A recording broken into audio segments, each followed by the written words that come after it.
But నువ్వు అప్పు చేసాను బంగారం కొను ముందు లేకపోతే అది ఎట్లా అని ఇక్కడ అది అడుగుతున్నారు. అప్పులు చేసి కొనేయాలి. కొనేయాల అప్పు ఎట్టా తీరుస్తాం? అది అది రేపు పొద్దున ఈ సంబంధం లేదు బంగారం అమ్మి వాళ్ళకి. తీరుద్దామా? No no no no. అది నువ్వు ఎట్లా అది అలాగే చేస్తావు నాకు ఉండాలి. తెలియదు.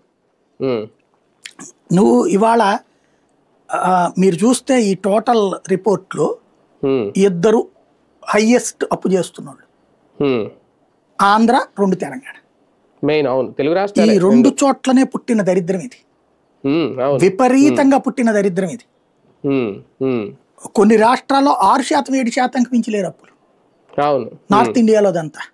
ఉమ్, ఉమ్, ఈశాన్య రాష్ట్రాలు అట్లా 2-3% కూడా లేదు అప్పు. ఉమ్, అప్పులు పుట్టడం అన్నటువంటిది వస్తున్నాయి కాబట్టి ఇష్టం వచ్చినట్టు పెట్టడం అనేటటువంటిది ఇక్కడ పెరిగిపోయింది.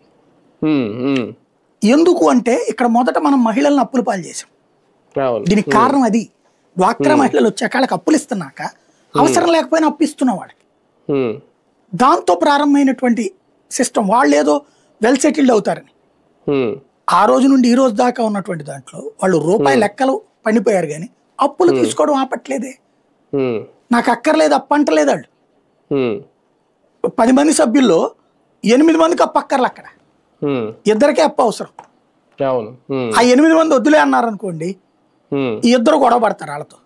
మీకు అవసరం లేకపోతే మాకు అక్కర్లేదా, గ్రూప్కి వస్తున్నప్పుడు మీరు జడగొడతారా అని. అదే కదా. అవసరం లేకపోయినా అప్పు తీసుకుంటున్నారు, దానికి వడ్డీ కడుతున్నారు. ఉమ్, ఇది పెరిగిపోతుంది.